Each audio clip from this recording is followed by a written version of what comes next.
So finally आज मुझे ये वीडियो करना पड़ रहा है बेसिकली उन बच्चों के लिए जिन लोगों ने इसी वर्ष अर्थात 2022 में अपनी जो है क्लास 10th की परीक्षाएं दी हैं और अब वे रिज़ल्ट की प्रतीक्षा कर रहे हैं, लेकिन इस दौरान उनके मन में काफ़ी द्वंद्व है कि 10th के बाद अब आगे क्या करें या क्या करना ज़्यादा उचित होगा।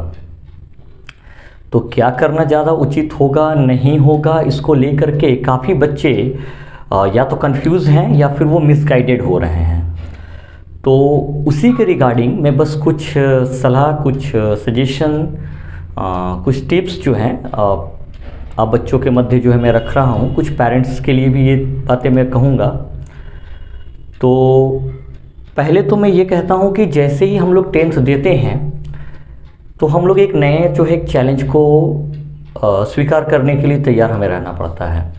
और सबसे बड़ी गलती ये है कि हम लोग अपने जीवन में कोई भी लक्ष्य, कोई भी एम, गोल डिसाइड नहीं करते। एंड कहा भी जाता है कि अगर किसी व्यक्ति के जीवन में कोई उद्देश्य नहीं है तो उसकी स्थिति ठीक बिना पतवार वाले नाव की भांति है।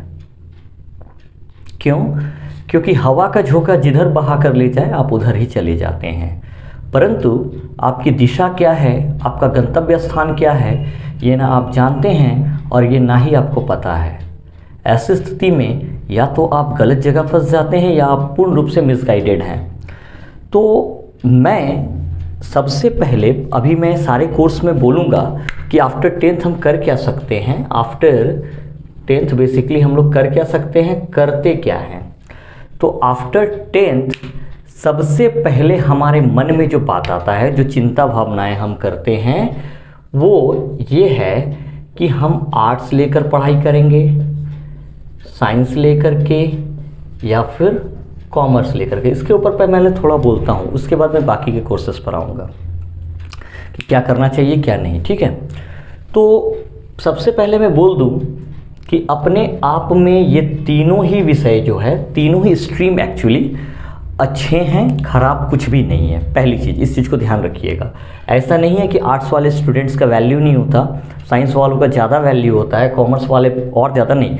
सब अपनी जगह ठीक है। इसके पीछे डिपेंड करती है आपकी मेहनत। आप साइंस लेकर के मेहनत ही नहीं करेंगे तो आपको समाज में थोड़ी कोई वैल्यू मिलेगा। पहली चीज़ ये। अब बात आती है कि आखिर तब लें क्या।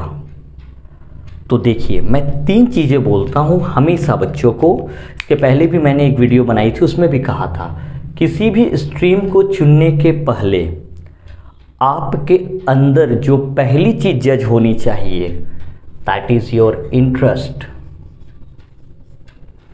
आपकी रुचि क्या पढ़ने में है।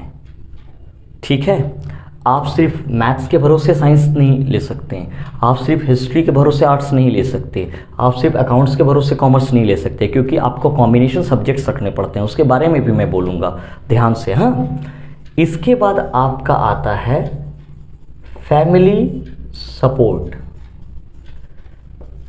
मेरे लिए प्रायोरिटी इसी में है, इसके बाद के पॉइंट्स में मैं प्रायोरिटी नहीं देता। फैमिली सपोर्ट इसलिए मैं कह रहा हूं कि जब आप साइंस स्ट्रीम चुनते हैं, हालांकि आप लेबोरियस से मेहनत कर रहे हैं तो ये सारी चीज़ें अपवाद हैं, इसकी कोई बात ही नहीं है, लेकिन फैमिली सपोर्ट फिर भी कुछ जगहों पर आवश्यक होती है, क्योंकि जब आप साइंस की पढ़ाई कर रहे होते हैं तो कहीं ना कहीं, ठीक है, आपको कुछ फिनेंशियली सपोर्ट की तो ज़रूरत पड़ती है। तो ये हो गया फैमिली सपोर्ट। नंबर 3, ये मार्क्स। तो ये मेरे लिए तो कोई इम्पॉर्टेंट ही नहीं है। क्यों? क्योंकि हम लोग कहते हैं कि अगर अच्छे मार्क्स आएंगे तो हम साइंस ले लेंगे। ऐसा कहाँ लिखा है?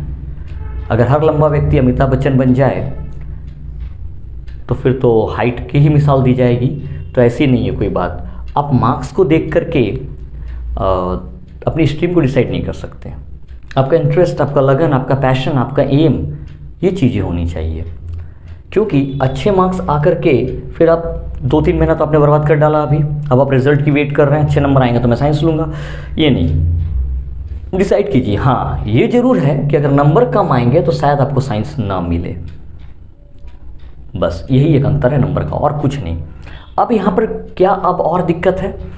दिक्कत ये है कि मेरा फ्रेंड साइंस ले रहा है, आर्ट्स ले रहा है, कॉमर्स ले रहा है, हम भी लेंगे। आप फ्रेंड को क्यों देख रहे हैं? पढ़ना तो आपको है। दूसरी चीज़, कुछ पेरेंट्स जो है फोर्सफुली अपने बच्चों से कहते हैं कि तुमको ये लेकर पढ़ना है। नहीं, मैं उनसे कहूँगा साफ तौर से, आप पहले बच्चे के इंटरेस्ट को देखिए। आप तो बोझ दे रहे हो उसके ऊपर।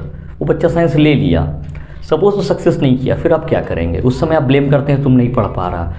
आप हर बच्चे से किसी एक चीज़ में जाने के लिए आप नहीं कह सकते, क्योंकि एक छोटा बच्चा जो है ना, वो बीज की भांति है। जैसा आप उसको सींचेंगे वैसा ही वो बनेगा। अब आप एक आम का पेड़ लगा करके, ठीक है, आम की बीज आप बो करके आप सोचेंगे उस पेड़ से हमको कटहल मिल जाए, ये कभी पॉसिबल नहीं है, नेवर, कभी नहीं। तो आपको देखना होगा ना कि हम बीज क्या लगा रहे हैं, ठीक है, उस पर हम खाद पानी कैसा दे रहे हैं, उसकी देखभाल हम कैसे कर रहे हैं, वो बीज के अंदर क्या छिपा हुआ है, ये सारी चीज़ें आप देखिए।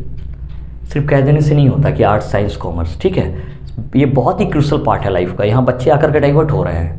इन सब चीज़ों को हम लोगों को देखना होगा, समझना होगा। इसके बाद मैं बोलूँगा कि आर्ट्स साइंस कॉमर्स की चीज़ें तो हो गई, तो उसके बाद भी चीज़ है परिवारवाद। हाँ, तुम्हारे भाई ने साइंस लेकर पढ़ा था, तुम आर्ट्स लेकर पढ़ोगे, क्या हो गया? ये पढ़ने के लिए नहीं बना है, ये पढ़ने के लिए नहीं बना है। क्या आर्ट्स वाले बच्चे सफल नहीं करते हैं, या फिर साइंस वाले पास नहीं हो पाते? कई लोग को लगता है साइंस टफ है। यार सब टफ है आपके लिए, आप जब आ रहे हैं तो सब टफ है।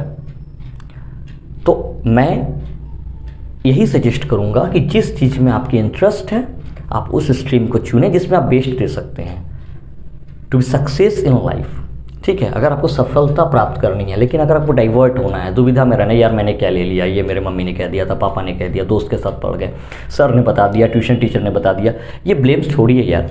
आपको लेना है, आप अपने हिसाब से चुनो क्या करना है नहीं करना है, इंटरेस्ट बनाइए। और इसमें फैमिली का सपोर्ट बहुत ज़रूरी है। आप बच्चों पर बेवजह दबाव नहीं डाल सकते हैं, क्योंकि डाल करके तो आप बोझ कर रहे हैं। बोझ नहीं होना चाहिए। पढ़ाई इंटरेस्ट मज़ेदार चीज़ है, ठीक है। तो जीवन में सफल होने के लिए हम पढ़ते हैं। और शिक्षा का मतलब कभी भी रोजगार पाना नहीं होता।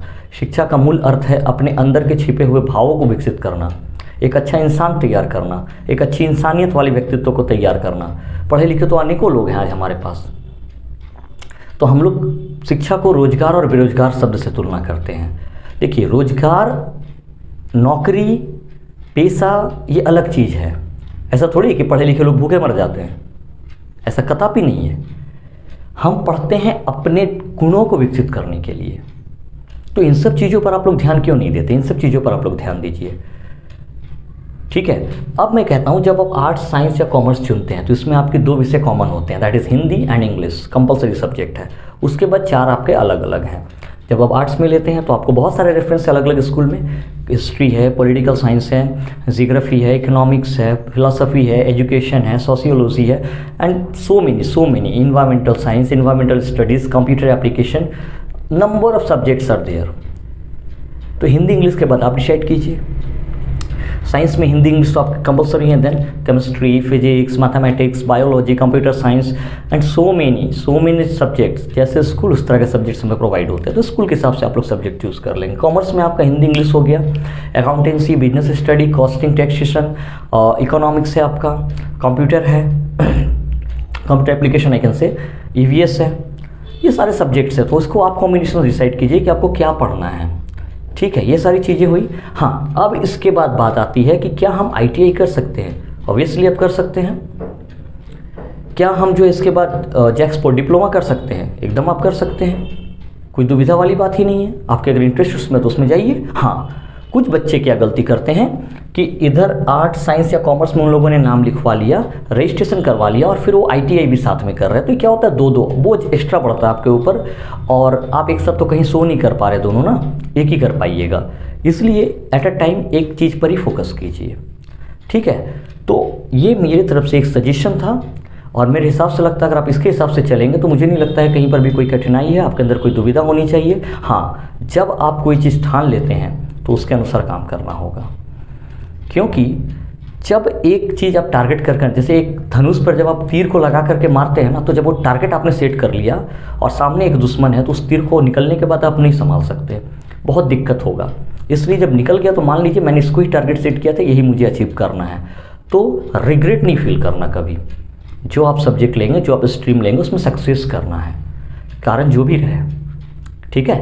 तो मेरे हिसाब से ये सारी चीज़ें होने से दुविधाएं नहीं होंगी।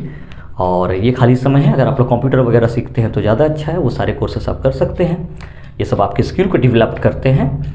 और इसका बेसिक जो है हम लोग उसको पढ़ाई के साथ नहीं करते, क्योंकि ये आपका स्किल डेवलपमेंट भी बहुत ज़रूरी है, ठीक है। और इसके अलावा अगर किसी को कोई कन्फ्यूज़न है तो आप जो है कमेंट कर सकते हैं, और अगर इससे हेल्प मिलता है तो किसी और की आप मदद कर सकते हैं। और इस तरह के और भी कुछ कन्फ्यूज़न है आप कमेंट करेंगे, आपकी जो है सारी कन्फ्यूज़न जो है आशा करता हूँ कि मैं कोशिश करूँगा उसको दूर करने का।